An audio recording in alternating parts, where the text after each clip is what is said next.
ഇന്ന് മെസ്സേജിന് ഇവിടെ നിൽക്കുമ്പോൾ ഇതുവരെ ഇല്ലാത്തൊരു, അതായത് പേടിയാണോ എന്താണെന്ന് എനിക്കറിയില്ല, ചെറുതായിട്ട് ഒന്ന് മനസ്സും ചഞ്ചലപ്പെടുന്ന ഒരവസ്ഥ ജീവിതത്തിലുണ്ട്. ദൈവമക്കളുടെ പ്രത്യേക പ്രാർത്ഥന ചോദിക്കുന്നു. എൻ്റെ വിഷയം എന്ന് പറഞ്ഞാൽ പരീക്ഷ എന്നുള്ള ഒരു വിഷയത്തെ അടിസ്ഥാനമാക്കിയാണ് കുറച്ച് കാര്യങ്ങൾ മാത്രം പറഞ്ഞ് ദൈവസ്നേഹിക്കാൻ ആഗ്രഹിക്കുന്നു. അതിനാദ്യമായിട്ടൊരു വാക്യഭാഗം നമുക്ക് വായിക്കാം. മത്തായി 4:1-11 വരെ. അനന്തരം പിശാചിനാൽ പരീക്ഷിക്കപ്പെടുവാൻ യേശുവിനെ ആത്മാവ് മരുഭൂമിയിലേക്ക് നടത്തി. അവൻ 40 പകലും 40 രാവും ഉപവസിച്ച ശേഷം അവന് വിശന്നു. അപ്പോൾ പരീക്ഷകൻ അടുത്തു വന്ന്, നീ ദൈവപുത്രനെങ്കിൽ ഈ കല്ല് അപ്പമായി തീരുവാൻ കൽപ്പിക്ക എന്ന് പറഞ്ഞു. അതിന് അവൻ, മനുഷ്യൻ അപ്പം കൊണ്ട് മാത്രമല്ല ദൈവത്തിന്റെ വായിൽ കൂടി വരുന്ന സകല വചനം കൊണ്ടും ജീവിക്കുന്നു എന്ന് എഴുതിയിരിക്കുന്നു എന്ന് ഉത്തരം പറഞ്ഞു. പിന്നെ പിശാച് അവനെ വിശുദ്ധ നഗരത്തിൽ കൊണ്ടുപോയി ദൈവാലയത്തിന്റെ അഗ്രത്തിന്മേൽ നിർത്തി അവനോട്, നീ ദൈവപുത്രനെങ്കിൽ താഴത്തോട്ട് ചാടുക, നിന്നെ കുറിച്ച് അവൻ തന്റെ ദൂതന്മാരോട് കൽപ്പിക്കും, അവൻ നിന്റെ കാൽ കല്ലിനോട് തട്ടാത്തവണ്ണം നിന്നെ കയ്യിൽ താങ്ങിക്കൊള്ളും എന്ന് എഴുതിയിരിക്കുന്നുവല്ലോ എന്ന് പറഞ്ഞു. യേശു അവനോട്, നിന്റെ ദൈവമായ കർത്താവിനെ പരീക്ഷിക്കരുത് എന്നും കൂടെ എഴുതിയിരിക്കുന്നു എന്ന് പറഞ്ഞു. പിന്നെ പിശാച് അവനെ ഏറ്റവും ഉയർന്ന ഒരു മലമേൽ കൂട്ടിക്കൊണ്ടുപോയി ലോകത്തിലുള്ള സകല രാജ്യങ്ങളെയും അവയുടെ മഹത്വത്തെയും കാണിച്ചു. വീണ് എന്നെ നമസ്കരിച്ചാൽ ഇതൊക്കെയും നിനക്ക് തരാം എന്ന് അവനോട് പറഞ്ഞു. യേശു അവനോട്, സാത്താനെ, എന്നെ വിട്ടുപോ, നിന്റെ ദൈവമായ കർത്താവിനെ നമസ്കരിച്ച് അവനെ മാത്രമേ ആരാധിക്കാവൂ എന്ന് എഴുതിയിരിക്കുന്നുവല്ലോ എന്ന് പറഞ്ഞു. അപ്പോൾ പിശാച് അവനെ വിട്ടുപോയി. ദൂതന്മാർ അടുത്തു വന്ന് അവനെ ശുശ്രൂഷിച്ചു. ഇവിടെ നമുക്ക് കാണാൻ കഴിയുന്നത് കർത്താവായ യേശു ക്രിസ്തു സാത്താനാൽ പരീക്ഷിക്കപ്പെട്ട ഒരു വേദഭാഗമാണ് നമുക്കിവിടെ കാണാൻ കഴിയുന്നത്. നമ്മൾ ചെറുപ്പം മുതൽ ചെറുപ്പം മുതൽ പരീക്ഷ എന്നുള്ള വാക്കെന്താ നമ്മളെപ്പോഴും കേട്ട് വളർന്ന ഒരു സാഹചര്യമാണ്. അത് സ്കൂള് കോളേജ് കാലയളവിലെല്ലാം നമ്മൾ ഈ പരീക്ഷ എന്നുള്ളൊരു വാക്ക് നമ്മളെപ്പോഴും കേട്ട് വരുന്ന ഒരു കാര്യമാണ്. എപ്പോഴും നമുക്ക് ഇഷ്ടമല്ലാത്ത, അതായത് എല്ലാവർക്കും പരീക്ഷകൾ കടന്നു പോകാനായിട്ട് ഇഷ്ടമല്ലായിരിക്കും, പക്ഷെ എന്നാൽ ആ സാഹചര്യം നമ്മളതിൽ കൂടി കടന്നു വരേണ്ട, എന്നാൽ മാത്രമേ നമുക്ക് അതിൻ്റെ വിജയഭാഗത്ത് നമുക്ക് എത്തുവാനായിട്ട് കഴിയുള്ളൂ. പരീക്ഷയുടെ കാഠിന്യം കൂടുന്നതനുസരിച്ച് നമുക്ക് കിട്ടുന്ന പദവികളും നമുക്ക് കിട്ടുന്ന ജോലിയുടെ സ്ഥാനമാനങ്ങളെല്ലാം എന്ത് ചെയ്യും, അതുപോലെ ഉന്നതമായിരിക്കും. ഇവിടെ നമുക്ക് കാണാൻ കഴിയുന്നത് യേശുക്രിസ്തു എന്താ സാത്താനിൽ പരീക്ഷിക്കപ്പെട്ട ഭാഗമാണ്. നമുക്ക് ബൈബിളിൽ നോക്കുകയാണെങ്കിൽ പുതിയ നിയമത്തിലും പഴയ നിയമത്തിലൊക്കെ അനേക പരീക്ഷകളിലൂടെ കടന്നു പോയിട്ട് നമുക്ക് കാണാൻ കഴിയുന്നു. അബ്രഹാം, യോസഫ്, ഇയ്യോബ്, അതിലൊക്കെ ഇവരൊക്കെ പരീക്ഷാ ഘട്ടത്തിലൂടെ കടന്നു പോയതായിട്ട് നമുക്ക് കാണാൻ കഴിയുന്നു. ഇയ്യോബിൻ്റെ ജീവിതത്തിൽ നോക്കുകയാണെങ്കിൽ എന്താ, അവൻ ഇയ്യോബിന് എന്ത് ചെയ്തു, എല്ലാം നഷ്ടപ്പെട്ടു, മക്കൾ നഷ്ടപ്പെട്ടു, സമ്പത്ത് നഷ്ടപ്പെട്ടു, ദാസന്മാര് എല്ലാവരും നഷ്ടപ്പെട്ടു. കൂടെ നിൽക്കേണ്ടത്, അതായത് ഒരു സാഹചര്യം നമ്മുടെ ജീവിതത്തിൽ പരീക്ഷാഘട്ടം കടന്നു വരുമ്പോൾ, പ്രശ്നം നമ്മുടെ ജീവിതത്തിൽ കടന്നു വരുമ്പോൾ എപ്പോഴും നമ്മുടെ കൂടെ നിൽക്കേണ്ടതാണിത്. ഒരു ഭാര്യയ്ക്ക് ഭർത്താവിന് ഭാര്യ, അതാണ് ഏറ്റവും വലിയ സപ്പോർട്ട്. പക്ഷെ ആ സ്ഥാനത്ത് ഇയ്യോബിൻ്റെ ജീവിതം നോക്കുകയാണെങ്കിൽ എന്താ, അവിടെയും ആ ഒരു സപ്പോർട്ട് അവിടെ നഷ്ടപ്പെടുന്നതായിട്ട് കാണാൻ കഴിയുന്നുണ്ട്. ദൈവത്തെ ത്യജിച്ചു കളയാൻ വേണ്ടിയിട്ട് ഇയ്യോബിൻ്റെ ഭാര്യ പറയുന്നതായിട്ട് കാണാൻ കഴിയുന്നു. അതുപോലെ തന്നെ ഇയ്യോബിൻ്റെ സ്നേഹിതന്മാർ കടന്നു ആശ്വസിപ്പിക്കാൻ കടന്നല്ലോ, പക്ഷെ അവിടെ ആശ്വാസ വാക്കെല്ലാം നമുക്ക് കാണാൻ കഴിയുന്നു. അവിടെ ഇയ്യോബിന്റെ മനസ്സ് വേദനിച്ചതായിട്ട് നമുക്ക് കാണാൻ കഴിയുന്നു. പക്ഷെ ഇതിലെല്ലാത്തിലും എന്താ, ഇയ്യോബിന് എന്ത് ചെയ്തു, ദൈവത്തിൽ എന്ത് ചെയ്തു, പ്രത്യാശ വെച്ചു. ഇയ്യോബ് പറയാണ്, ഞാൻ എൻ്റെ ദേഹം ക്ഷയിച്ചാലും ഞാൻ ദേഹസഹിതനായിട്ട് പ്രിയനെ കാണുമെന്ന് എന്ത് ചെയ്തു ഇയ്യോബ് അവിടെ നമുക്ക് പറയുന്നതായിട്ട് കാണാൻ കഴിയും. അന്ത്യത്തോളം എന്ത് ചെയ്തു, ആ ഇയ്യോബ് ആ പരീക്ഷ ഘട്ടങ്ങളിലെല്ലാം ദൈവത്തിൽ പ്രത്യാശ വെച്ച് പരീക്ഷയെ ജയിച്ച് ആ ഇരട്ടി അനുഗ്രഹങ്ങൾ പ്രാപിച്ചായിട്ട് നമുക്ക് നഷ്ടപ്പെട്ടതിൻ്റെ ഇരട്ടിയായിട്ട് ദൈവം കൊടുത്തായിട്ട് നമുക്കവിടെ കാണാനായിട്ട് കഴിയുന്നു. അപ്പോൾ ഇതിനെല്ലാത്തിനും കാരണം എന്താ, ഒരു ഇത് വരുന്നത് സാത്താനാണ്. അപ്പോൾ നമുക്ക് കഴിഞ്ഞ ദിവസങ്ങളിൽ ബൈബിൾ ക്ലാസ്സിലൊക്കെ നമുക്ക് അതിനെക്കുറിച്ച് നമ്മളതിനൊക്കെ വിശദമായിട്ട് പഠിക്കാനായിട്ട് തീർന്നു. അതായത് ദൈവദൂതന്മാരെ പോലെ തുല്യ അവകാശമുണ്ടെന്ന്, എന്നാൽ അവിടെ നിന്ന് അഹങ്കാരം എന്ന ആ ഒരു പ്രവൃത്തി കാരണം എന്ത് ചെയ്ത് അവർ വെട്ടേറ്റ് നിലത്തി വീണ ദൂതന്മാരാണ് ഈ സാത്താൻ എന്ന് പറയുന്നത്. അപ്പോൾ അവർക്ക് എങ്ങനെയാണ് ഒരു വ്യക്തിയുടെ ജീവിതത്തിൽ കടന്നു കയറാം, എങ്ങനെ ഒരു വ്യക്തിയെ നശിപ്പിക്കാം, എങ്ങനെ പരീക്ഷ കൊണ്ട് കടത്തിവിടാം എന്നൊക്കെ എന്ത് ചെയ്യാം സാത്താന് നല്ലവണ്ണം അറിയാം. ആ സാത്താൻ വെട്ടേറ്റ അനുഭവത്തിൽ യെശയ്യാവ് 14:12 നമുക്കവിടെ വായിക്കാനായിട്ട് കഴിയുന്നു. അതുപോലെ നമുക്ക് വേദപുസ്തകത്തിൽ എന്താ, ഇതിനെല്ലാത്തിനും ഒരു മാതൃകയായിട്ട്, അതിന് മുൻകൂറായിട്ട് പല കാര്യങ്ങൾ ദൈവജനത്തോട് നമുക്ക് കാണാൻ കഴിയുന്നു. 2 കൊരിന്ത്യർ 2:11 ഒരു വാക്യമുണ്ട്, നമുക്കത് വായിക്കാം. ഞാൻ നിങ്ങളെ സ്നേഹിക്കായ്ക കൊണ്ടോ ദൈവം അറിയുന്നു, എന്നെ നിന്ദിപ്പാൻ കാരണം അന്വേഷിക്കുന്നവർക്ക് കാരണം അവർക്ക് കളയേണ്ടതിന് ഞാൻ ചെയ്യുന്നത് മേലാലും ചെയ്യും. അവർ പ്രശംസിക്കുന്ന കാര്യത്തിൽ ഞങ്ങളെപ്പോലെ അവരെ കാണട്ടെ. 2 കൊരിന്ത്യർ 2 അവിടെ നമുക്ക് കാണാൻ കഴിയും, സാത്താൻ നമ്മെ തോൽപ്പിക്കരുത്, സാത്താന്റെ തന്ത്രങ്ങളെ നാം അറിയാത്തവരല്ലല്ലോ. അപ്പോൾ ഒരു വാണിംഗ് ആയിട്ട് ഇവിടെ നമുക്ക് അപ്പോസ്തലൻ പൗലോസ് കൊരിന്ത്യയിലെ ദൈവമക്കൾക്ക് എഴുതുന്നതാണ്. എന്നാലും അത് നമുക്കും കൂടെ ഒരു വാണിംഗ് ആണ്. ഇവിടെ പറയുന്നത് സാത്താൻ നമ്മെ തോൽപ്പിക്കരുത്. അപ്പം തോൽപ്പിക്കരുത് എന്ന് പറയുമ്പോൾ സാത്താൻ നമ്മൾ തോൽപ്പിക്കാൻ ഇടയായി തീരും എന്നാണ് നമുക്കവിടെ കാണാൻ കഴിയുന്നത്. അത് കഴിഞ്ഞാൽ സാത്താന്റെ തന്ത്രങ്ങളെ നാം അറിയാത്തവരല്ലല്ലോ. നാം മുൻപ് ഇപ്പം പറഞ്ഞത് ഇയ്യോബിന്റെ ജീവിതത്തിലാണെങ്കിൽ, അബ്രഹാമിന്റെ ഇവരുടെയൊക്കെ ജീവിതത്തിൽ നോക്കാനില്ല, പിശാച് സാത്താൻ എന്ത് ചെയ്തു, പല തന്ത്രങ്ങളോട്ട് നമ്മുടെ അടുത്ത് വരും. പക്ഷെ എന്ത് ചെയ്യണം, നാം ആ തന്ത്രങ്ങൾ അറിയാത്തവരല്ല, ഓരോ അനുഭവങ്ങൾ കൂടി നാം അറിഞ്ഞവരാണ് സാത്താൻ്റെ തന്ത്രങ്ങളെ. അപ്പൊ അവിടെ നമുക്ക് ആ ഒരു കൊരിന്ത്യയിലെ ദൈവസഭയ്ക്ക് ആ ഒരു ദൈവമക്കൾക്ക് ആ ഒരു ലേഖനം അവിടെ എഴുതുന്നെങ്കിൽ ആ കാര്യം അവിടെ പറയുന്നെങ്കിൽ നമുക്ക് കൂടെ ഒരു മാതൃകയായിട്ട കാര്യമാണ്. അതിന് ഉത്തമ ഉദാഹരണം ഇയ്യോബിന്റെ ജീവിതം നാം നോക്കുകയാണെങ്കിൽ. അതുപോലെ 1 യോഹന്നാൻ 2:16 നമുക്ക് കാണാൻ കഴിയുന്നു. അതിനു മുമ്പായിട്ടൊരു കാര്യം, ഈ സാത്താൻ എന്ന് പറയുന്നത് അവൻ ഏത് വിധേനയാണ് അവന് സർവ്വശക്തിയും പെട്ട് നമ്മുടെ പോരാടേണ്ടത്. കഴിഞ്ഞ ദിവസം നമുക്ക് ബൈബിൾ ക്ലാസ്സിൽ കേട്ടിരുന്ന മീഖായലിന് പ്രവാചകനായിരുന്ന അതേ പ്രധാന ദൂതനായിരുന്ന മീഖായലിനോട് പറയുന്നു മോശയുടെ ശരീരത്തെക്കുറിച്ച് വാദിക്കാനായിരുന്നു. അതുപോലെ ഏത് സാഹചര്യം എവിടെയും കടന്നു ചെന്ന് വാദിക്കാനുള്ള ഒരു അഹങ്കാരം, ആ ഒരു പ്രവൃത്തി എന്താ ഒരു സാത്താന്റെ ജീവിതത്തിൽ ഉള്ളതായിട്ട് നമുക്കവിടെ കാണാൻ കഴിയുന്നു. അതുപോലെ സാത്താൻ പല പ്രവൃത്തികൾ കൊണ്ടിട്ട് അത് എങ്ങനെയാണ് കൊണ്ടിട്ട് കഴിഞ്ഞാൽ ഒരു ദൈവവേദയിൽ വീഴുമെന്ന് സാത്താൻ നല്ലവണ്ണം അറിയാം. ഇവിടെ നമുക്ക് കാണാൻ ജഡമോഹം കൺമുഖം ജീവനത്തിന്റെ പ്രതാപം. ഇവിടെ 1 കൊരിന്ത്യർ 2:16 നമുക്ക് കാണാൻ കഴിയുന്നു. ആ ജഡമോഹം കൺമുഖം ജീവനത്തിന്റെ പ്രതാപം ഇത് ഒരു വ്യക്തിയിൽ കടന്നു വന്നാൽ ഒരിക്കലും നമുക്ക് ദൈവത്തെ പ്രസാദിപ്പാൻ എന്തില്ല കഴിയുകയില്ല. അത് ആ ദൈവ പ്രവൃത്തികൾക്ക് വിപരീതമായിട്ടാണ് ഈ 3 കാര്യങ്ങളുടെ സാത്താൻ നമ്മുടെ ഉള്ളിൽ പ്രവർത്തിക്കാനിടയായിത്തീരുന്നത്. അതുപോലെ യാക്കോബ് 1:13 നമുക്ക് കാണാൻ കഴിയുന്നു, ദൈവം ആരെയും ദോഷങ്ങളായിട്ട് പരീക്ഷിക്കുന്ന ദൈവമല്ല. ഒരു പ്രശ്നം നമ്മുടെ ജീവിതത്തിൽ കടന്നു വരുമ്പോൾ, ഒരു പ്രതിസന്ധി ഒരു പരീക്ഷ കടന്നു വരുമ്പോൾ നാം എപ്പോഴും നമ്മളിത് ചിന്തിക്കാറുണ്ട്, ഇതെന്തിനാ നമ്മുടെ ജീവിതത്തിൽ കടന്നു വന്നതെന്ന്. പക്ഷെ നമ്മൾ ചിന്തിക്കുമ്പോൾ ഒരു പരീക്ഷ, ഒരു പ്രശ്നം നമ്മുടെ ജീവിതത്തിൽ കടന്നു വരുമ്പോൾ അതിനു മുമ്പേ ദൈവം ഒരു സമയം നിശ്ചയിച്ച് വെച്ചിട്ടുണ്ട്. ഇത് എപ്പോൾ ഒരു പരീക്ഷയിൽ കൂടി ദൈവത്തിൽ കടന്നു പോകും, ഏതൊക്കെ വഴികളിൽ കൂടി കടന്നു അവൻ എങ്ങനെ വിജയം പ്രാപിക്കാമെന്ന് എന്ത് ചെയ്ത് ദൈവത്തിന് നമ്മേക്കാൾ മുന്നേ കൃത്യമായിട്ട് അറിയാമെന്ന്. പക്ഷെ നാളെ നമ്മൾ ചോദിക്കാറുണ്ട്, ദൈവം എപ്പം നമുക്ക് ഈ പരീക്ഷയിൽ നിന്ന് ജയിക്കാൻ കഴിയുമെന്ന്. ഞാൻ ഈ സബ്ജക്റ്റ് പറയണമെന്ന് ആഗ്രഹിച്ച സമയം മുതൽ പല പരീക്ഷകളുടെ ജീവിതത്തിൽ കടന്നു. ഞാനത് ഗോൾഡിയോട് പറയാനിടയിൽ തീർന്നു. ഞാൻ ഈ വിഷയം ഞാൻ പറയണോ വേണ്ടേ ഞാനിങ്ങനെ ചിന്തിക്കാനിടയിൽ തീർന്നു. അവനോട് ഞാൻ പറഞ്ഞു, ഞാൻ പറയണമെന്ന് ആഗ്രഹിച്ച സമയത്ത് പല പരീക്ഷകൾ ചില നിന്ന് പോകും പറ്റുമോ എന്ന് തോന്നുന്ന രീതിയിലുള്ള പരീക്ഷകൾ ഓരോ ദിവസം കടന്നു വരേണ്ടത് തീർന്നു. പല അപ്ഡേറ്റുകൾ അസിസ്റ്റന്റ് വായിൽ നിന്ന് കേൾക്കുമ്പോൾ തന്നെ പലപ്പോഴും ക്ഷീണിച്ചു പോകണം. എന്നാലും എന്ത് ചെയ്ത് ദൈവവചനത്തിൽ കൂടെ ഇവിടെ നമ്മൾ ദൈവത്തോട് അടുക്കുവാനായിട്ട് നമുക്ക് കഴിയും. അപ്പോൾ ഈ ദൈവം ആരെയും ദോഷങ്ങളായിട്ട് പരീക്ഷിക്കുന്ന ദൈവമല്ല. നമ്മൾ ദൈവസന്നിൽ കൂടുതൽ അടുക്കുമ്പോൾ, അതായത് ദൈവവചനം ധ്യാനിക്കുമ്പോൾ, നാം പ്രാർത്ഥിക്കുമ്പോൾ ശത്രുവിനെ ഒരിക്കലും ഇഷ്ടപ്പെടുകയില്ല, സാത്താൻ ഒരിക്കലും എന്തില്ല ഇഷ്ടപ്പെടുകയില്ല. എങ്ങനെ തകർത്തുകളയാമെന്ന് ശത്രുവായവൻ നോക്കും. പല രോഗങ്ങളെ കൊണ്ടിടാം, മാനസികമായ പ്രശ്നങ്ങളെ കൊണ്ടിടാം, അല്ലെങ്കിൽ പല കാരണങ്ങളായി നമ്മുടെ ജോലി സ്ഥലത്ത് ഭാരങ്ങളായിരിക്കും, എന്തെങ്കിലും കൊണ്ടിട്ട് എന്ത് ചെയ്യും നമ്മൾ ഇതിൽ നിന്ന് പിന്മാറ്റുവാനായിട്ട് ശത്രുവാൻ ശ്രമിക്കാറുണ്ട്. എന്നാൽ എല്ലാത്തിനും ഒരു സമയം ദൈവം വെച്ചിരിക്കുന്നത്. കഴിഞ്ഞ ദിവസങ്ങളൊക്കെ നമ്മൾ കേട്ടിരുന്നത് എല്ലാത്തിനും ഒരു സമയമുണ്ട്.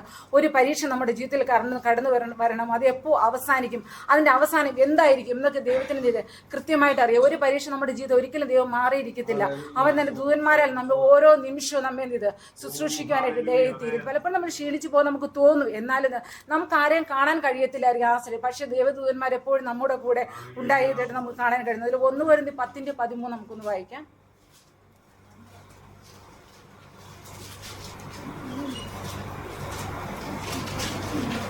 മനുഷ്യർക്ക് നടപ്പല്ലാത്ത പരീക്ഷ നിങ്ങൾക്ക് നേരിട്ടിട്ടില്ല. ദൈവം വിശ്വസ്തൻ. നിങ്ങൾക്ക്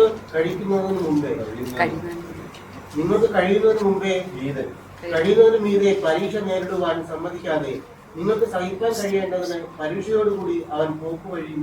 ഇവിടെ നമുക്ക് കാണാൻ കഴിയുന്നത് നമുക്ക് ഒരിക്കലും സഹിക്കാതിനപ്പുറം ദൈവം എന്തില്ല പരീക്ഷ നമ്മുടെ ജീവിതത്തിൽ തരികയില്ല.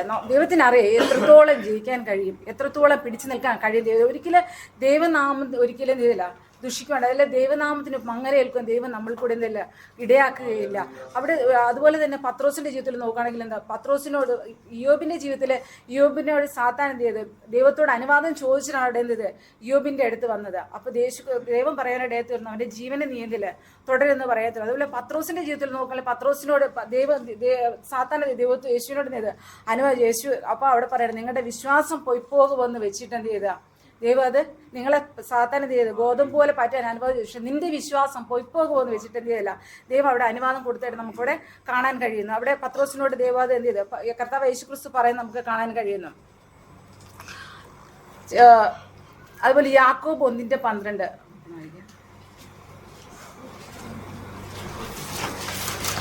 പരീക്ഷ സഹിക്കുന്ന മനുഷ്യൻ ഭാഗ്യവാൻ. അവൻ കൊള്ളാകുന്നവനായി തെളിഞ്ഞ ശേഷം കർത്താവ് തന്നെ സ്നേഹിക്കുന്നവർക്ക് വാഗ്ദത്തം ചെയ്ത് ജീവകിരീടം പ്രാപിച്ചു. ഇവിടെ നമുക്ക് കാണാൻ കഴിയുന്നത് പരീക്ഷ സഹിക്കുന്ന മനുഷ്യൻ ഭാഗ്യവാനെന്ന് അവിടെ പറയും. നമുക്കൊരു പരീക്ഷ സഹിക്കുമ്പോൾ നമ്മൾ ചിന്തിക്കരുത് ഈ പരീക്ഷ സഹിക്കുന്നതുകൊണ്ട് എനിക്കൊരു പ്രയോജനം ഇല്ല, അല്ലെങ്കിൽ അത് ഞാൻ വൃഥാവായിട്ടാണ് ഞാനത് സഹിക്കുന്നത്, നമ്മൾ ഒരിക്കലും എന്ത് ചെയ്യില്ല ചിന്തിക്കരുത്. നമുക്ക് എന്ത് ചെയ്താൽ അത് മഹത്തായ ഒരു പ്രതിഫലം നമുക്ക് അതിൻ്റെ അവസാനം നമുക്ക് കാണാൻ കഴിയുന്നു. ഇവിടെ കർത്താവായ യേശുക്രിസ്തുവിൽ തന്നെ എന്ത് ചെയ്താൽ കർത്താവായ യേശുക്രിസ്തു ക്രൂശ് വരെ എത്തരുതെന്ന് പിശാചിന് എന്ത് ചെയ്ത് ഒരു ഇതുണ്ടായിരുന്നു. അതായത് എപ്പോഴും സാത്താൻ ആഗ്രഹിച്ച ഒരു കാര്യമാണ് എന്ത് ചെയ്ത് കർത്താവ് യേശുക്രിസ്തു ക്രൂശ് വരെ എത്തരുന്നുള്ളത്. കാരണം ക്രൂശ് വരെ എത്തിയാൽ മാനവരാശിയുടെ രക്ഷയ്ക്കത് കാരണമായി തീരും. അതുകൊണ്ട് അതുവരെ എത്തരുതെന്ന് വിചാരിച്ച് സാത്താൻ ഇത് പല പ്രാവശ്യം ചെയ്തു അവിടെ കർത്താവ് യേശുക്രിസ്തു നശിപ്പിക്കാൻ നോക്കിയായിട്ട് നമുക്ക് കാണാൻ കഴിയും. ജനനത്തിങ്കിൽ എന്ത് ചെയ്തു സാത്താൻ ശ്രമിച്ചു. പക്ഷെ അവിടെ എന്ത് ചെയ്തു കർത്താവ് യേശുക്രിസ്തുവോടെ ജയിക്കുവാനായിട്ട് ഇടയായി തീർന്നു. അത് കഴിഞ്ഞിട്ട് ഈ ഭാഗത്ത് നമുക്ക് നോക്കുകയാണെങ്കിൽ ഇപ്പോൾ വായിച്ച ഭാഗത്ത് നമുക്ക് കടന്നു ഇവിടെ നോക്കുകയാണെങ്കിൽ ഇത് പരീക്ഷ ഇവിടെ എവിടെ നടത്തി? മരുഭൂമിയിലേക്ക് നടത്തി. മരുഭൂമിയുടെ അവസ്ഥ നമുക്ക് എപ്പോഴും നമുക്ക് എല്ലാവർക്കും അറിയാവുന്ന ഒരു കാര്യം. അവിടെ നമുക്ക് ഒരു ആശ്രയത്തിന് ഒരു വ്യക്തിയെ കാണാൻ കഴിയില്ല. ഒരു ഏകാന്തതയുടെ അനുഭവമായിരിക്കും. ചിലപ്പോൾ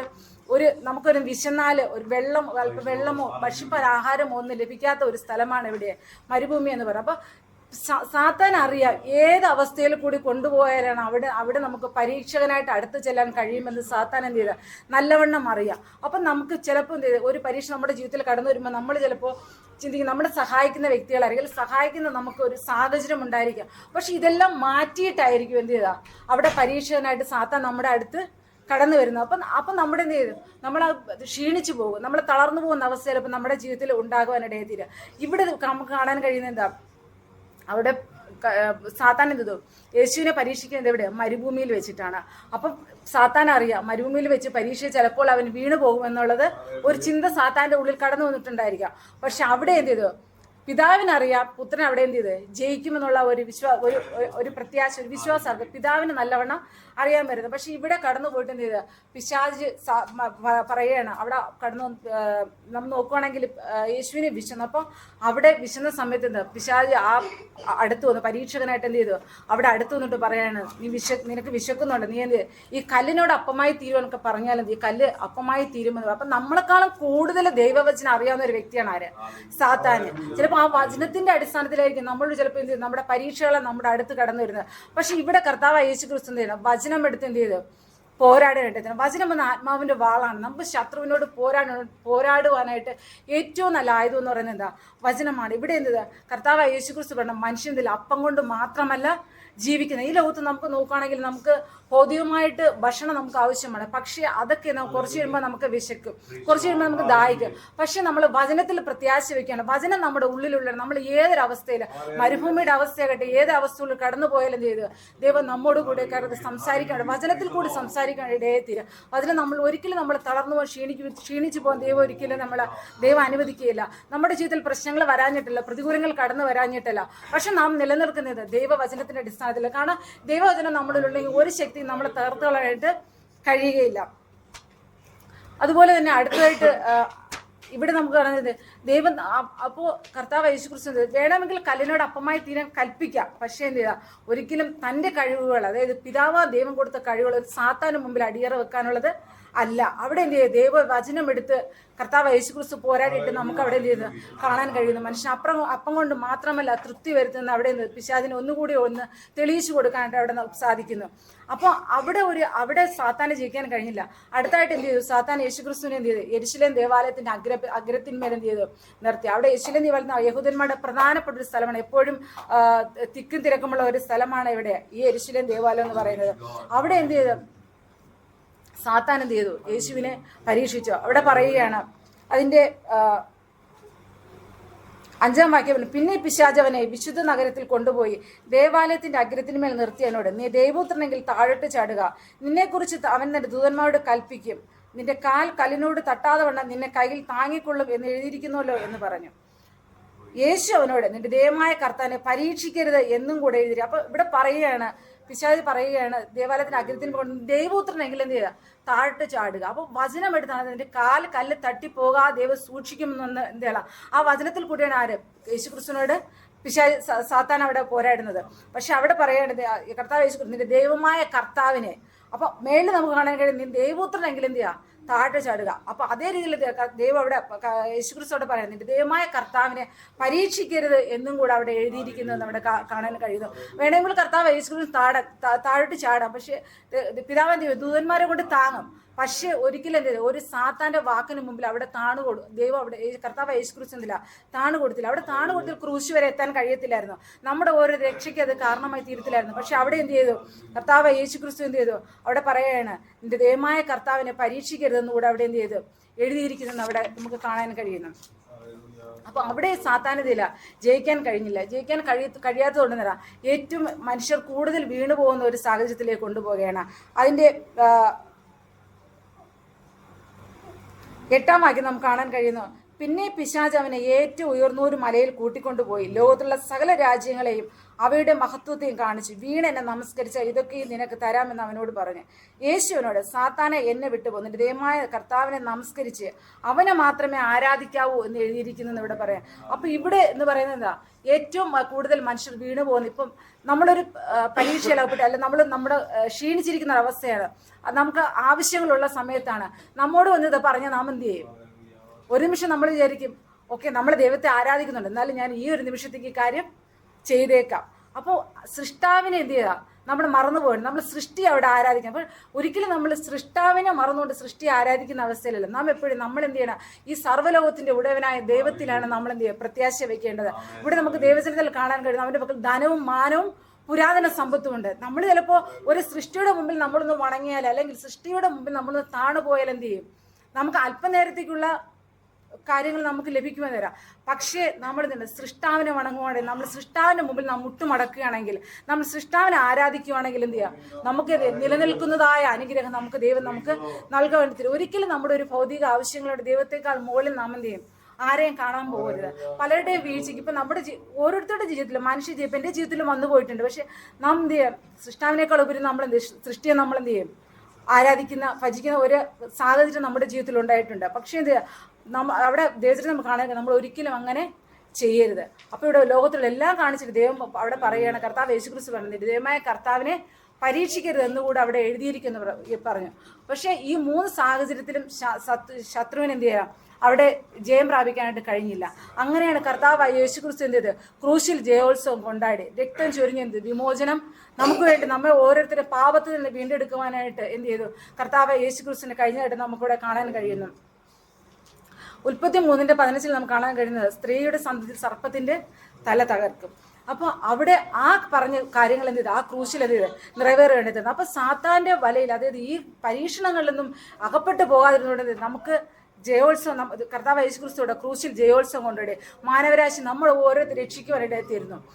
അതുപോലെ നമ്മുടെ ജീവിതത്തിൽ ഓരോ കാര്യങ്ങൾ നമ്മളിങ്ങനെ നോക്കുകയാണെങ്കിൽ നമ്മൾ ഇതുവരെ നിലനിർത്തിയിരിക്കുന്നത്, നമ്മൾ ഇതുവരെ കൊണ്ടുവന്നത് ദൈവവചനമാണ്. ഒരിക്കലും നാം ദൈവവചനത്തിൽ നിന്ന് എന്ത് ചെയ്ത് പിന്മാറിപ്പോകാൻ ഇടയത്തിട്ട് പ്രാർത്ഥനയിൽ, അപേക്ഷയിൽ നമ്മുടെ കാര്യങ്ങൾ ദൈവത്തോട് പറഞ്ഞ് എന്ത് ചെയ്യും? ദൈവം നമുക്ക് എല്ലാത്തിനും തക്ക സമയത്ത് നമുക്ക് എന്ത് ചെയ്ത് വിടുതൽ നമുക്ക് നൽകാണ്ട്. ഒരിക്കലും പരീക്ഷയിൽ നാം അത് ക്ഷീണിച്ചു പോകാൻ, തളർന്നു പോകും, നമ്മളെ തകർത്ത് കളയാൻ നോക്കും. നമ്മൾ ക്ഷീണിത അവസ്ഥയിലായിരിക്കുമ്പോഴായിരിക്കും ശത്രുവാൻ എന്ത് ചെയ്ത് കൂടുതൽ നമ്മുടെ അടുത്ത് വരുന്നത്. പക്ഷെ ആ സമയത്തേക്ക് വചനം എന്ന വാളെടുത്ത് പോരാടുവാൻ നമുക്ക് ഓരോരുത്തർക്ക് ഇടയായി തീരണം. അപ്പോൾ ഇവിടെ നമുക്ക് നമ്മെ രക്ഷിച്ച് ആത്മീക ലോകം സ്ഥാപിപ്പാണ് യേശു എന്ത് ചെയ്തു? കഴിഞ്ഞു. രക്തം ചൊരി നമ്മെ എന്ത് ചെയ്തു? വിമോചിതരാക്കി. ഇവിടെ പറയാം. അതുപോലെ തന്നെ നമ്മൾ ആദ്യം വായിച്ചൊരു വാക്യമുണ്ട്, എബ്രായർ 1:12. അതൊന്നുകൂടി വായിക്കാവൂ. യാക്കോബ് 1:12. പരീക്ഷ സഹിക്കുന്ന മനുഷ്യൻ ഭാഗ്യവാൻ, അവൻ കൊള്ളാകുന്നവനായി തെളിഞ്ഞ ശേഷം കർത്താവ് തന്നെ സ്നേഹിക്കുന്നവർക്ക് വാഗ്ദത്തം ചെയ്ത ജീവകിരീടം പ്രാപിക്കും. ഓക്കെ, ഇവിടെ നമുക്ക് കാണാൻ കഴിയുന്നതാ കൊള്ളാകുന്നവനെ തെളിഞ്ഞ ശേഷം. അപ്പൊ നമുക്ക് കൊള്ളാകുന്നവരെ തെളിയേണ്ട ദൈവം നമുക്ക് എന്ത് ചെയ്താ? കൃപ തന്നിട്ടുണ്ട്. അപ്പൊ നമുക്ക് കൊള്ളാകുന്നവരെ തെളിഞ്ഞ ശേഷം നമുക്ക് ആ ജീവകിരീടം പ്രാപിക്കാൻ ഇടയത്തിരണം. നമ്മൾ ഈ ലോകത്തിലായിരിക്കുന്നത്, നമ്മൾ ഈ ലോകത്തിൽ ജീവിച്ച് നമ്മൾ പോകുന്ന ഒരവസ്ഥയിലല്ല. നമ്മുടെ പ്രത്യാശ എവിടെയാണ്? നമ്മുടെ ലക്ഷ്യം എവിടെയാണ്? നമ്മുടെ ലക്ഷ്യം, ഓരോരുത്തരുടെ ലക്ഷ്യം എവിടെ? നിത്യതയാണ്. നമുക്ക് എന്ത് ചെയ്യണം? ആ ജീവകിരീടം പ്രാപിക്കാൻ നമ്മൾ അവിടെ പോയിട്ട് വെറുതെ നമ്മൾ മറ്റുള്ളവരെ നാണിച്ചു പോകുന്ന ഒരു അവസ്ഥയിലല്ല. നമുക്ക് ആ ജീവകിരീടം പ്രാപിപ്പാൻ നമുക്ക് ഓരോരുത്തരുടെ ഇടയായി തരണം. അതുപോലെ എബ്രായർ 2:18 ഇവിടെ താൻ തന്നെ പരീക്ഷിതനെ കഷ്ടം അനുഭവിച്ചിരിക്കുക, പരീക്ഷിക്കപ്പെടുന്നവർക്ക് സഹായിപ്പാൻ കഴിവുള്ളവനാകുന്നു. അപ്പം നമ്മുടെ ഓരോരുത്തരും പരീക്ഷാ ഘട്ടങ്ങളിലും മനുഷ്യരെ ചിലപ്പോൾ നമുക്ക് നോക്കുകയാണെങ്കിൽ നമ്മുടെ പരീക്ഷാ ഘട്ടങ്ങളിൽ ഒരു മനുഷ്യൻ നമുക്ക് എന്തില്ല അടുത്ത് കാണാൻ, നമ്മൾ പലരെയും പ്രതീക്ഷിക്കും, പക്ഷെ ആരെ അടുത്ത് കാണാനായിട്ട് നമുക്ക് കഴിയില്ല. പക്ഷെ അവിടെ പരീക്ഷ അനുഭവിച്ചതായ ആ സാഹചര്യത്തിൽ കടന്നുപോയ കർത്താവിൻ്റെ നമ്മെ സഹായിപ്പാൻ കഴിവുള്ളവനായിട്ട് നമ്മോട് കൂടെ ആയിരിക്കുവാനായിട്ട് ഇടയായിത്തീരും. ഈ ദിവസങ്ങൾ ദൈവജനത്താലും പരിശുദ്ധാത്മാവിന്റെ കൃപയാൽ കർത്താവിന് ഇഷ്ടം ചെയ്ത് ദൈവരാജ്യത്തിന്റെ അവകാശികളായി തീരാം. കർത്താവിന്റെ വരവേറ്റ മാസനമായിരിക്കും ദിവസം അനേകരെ ദൈവരാജ്യത്തിന് ഒരുക്കാമെന്ന് പറഞ്ഞുകൊണ്ട് എൻ്റെ ചെറിയ